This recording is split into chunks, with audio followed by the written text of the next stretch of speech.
Jesse Hawley is in prison, not for violence, not for fraud, for flour. He sold it. He just couldn't move it. The roads had vanished under rain. The wagons snapped in the mud. His product rotted while the East stayed hungry. So he failed, went bankrupt, and landed here in a debtor's cell in upstate New York. But inside that cell, something shifted. This wasn't a personal failure. This was an infrastructure failure. So he begins to write 14 essays under the name Hercules. Not complaints, calculations, routes, lock counts, cost per ton. A blueprint, forged in frustration, sharpened by confinement. The essays travel, they land, they infect the political imagination of a man named DeWitt Clinton. The idea becomes a project. The project becomes defiance, and the digging begins. But the story doesn't start there. The story starts with a country falling apart. 1,000 miles from the ocean, the flour is rotting. Barrels sit swollen in the rain. Wagons break in the mud. Roads vanish into swamps. And a young nation starts to come undone. Out beyond the Appalachians, the land is rich. The farms are real.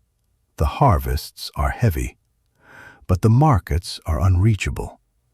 A farmer can grow wealth and still die poor, because the East can't be reached, because a ton of goods costs a ton of money to move. This isn't a transportation issue. It's a national crisis. Because if the West can't trade with the East, it will trade with someone else. British Canada, French Louisiana, Spanish Florida. Any flag that offers a river and a price. A young republic cannot hold territory it cannot connect. And then the map reveals a flaw. In upstate New York, the mountains dip just slightly. A low saddle carved by ancient ice. The Mohawk Valley. 500 feet of possibility. A single accident of geology. A crack in the wall. And someone sees a line that shouldn't exist. A canal. 363 miles long from the Hudson to the Great Lakes. A chain to drag the interior toward the Atlantic.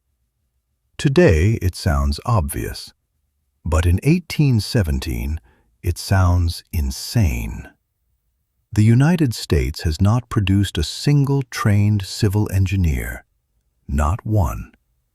The men who will attempt this are farmers, judges, and surveyors.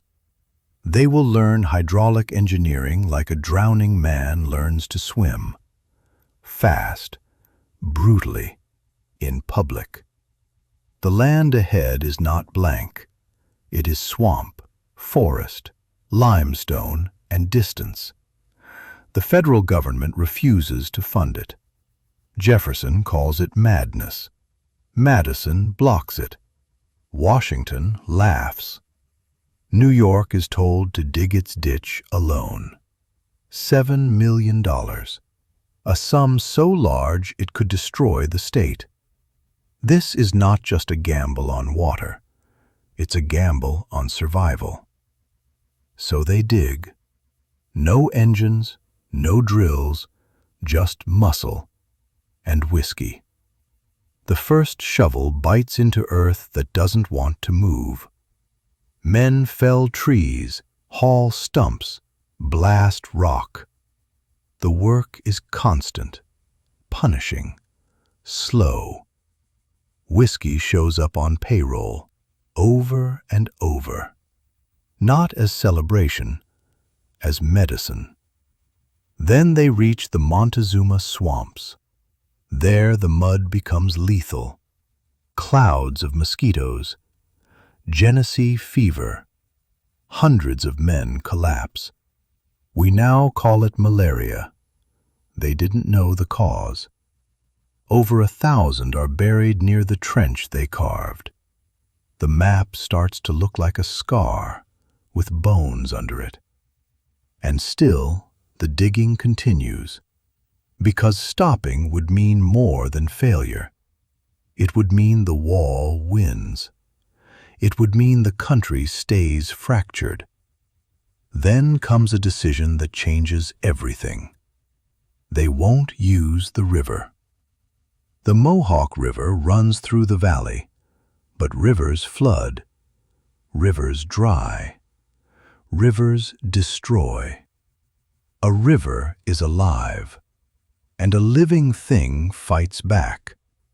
So the canal becomes its own path, separate, straight, controlled.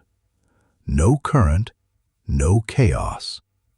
A single horse can pull 30 tons. The canal turns geography into a conveyor belt. It turns friction into glide. But then they hit Lockport. 60 feet of dolomite. The Niagara Escarpment. The same rock that forms Niagara Falls. They can't go around it, so they go through it. This is the boss level, where amateurs become engineers or become a footnote. They carve the Flight of Five, a staircase for boats. 5 lock chambers cut directly into stone. Step by step, boats rise through the rock. Above it lies another challenge, the deep cut. 7 miles of ridge, explosions, dust, falling stone. Years pass, and then in 1825, the last rock gives way.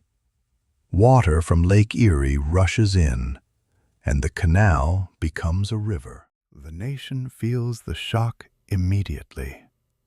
October 26th, 1825. The Wedding of the Waters. DeWitt Clinton boards a boat in Buffalo. He sails to Albany, then New York City. He carries a keg of Lake Erie water, and in the harbor, in front of thousands, he pours fresh water into the Atlantic. Symbol meets spectacle. Fresh meets salt. The country connects. Shipping costs collapse.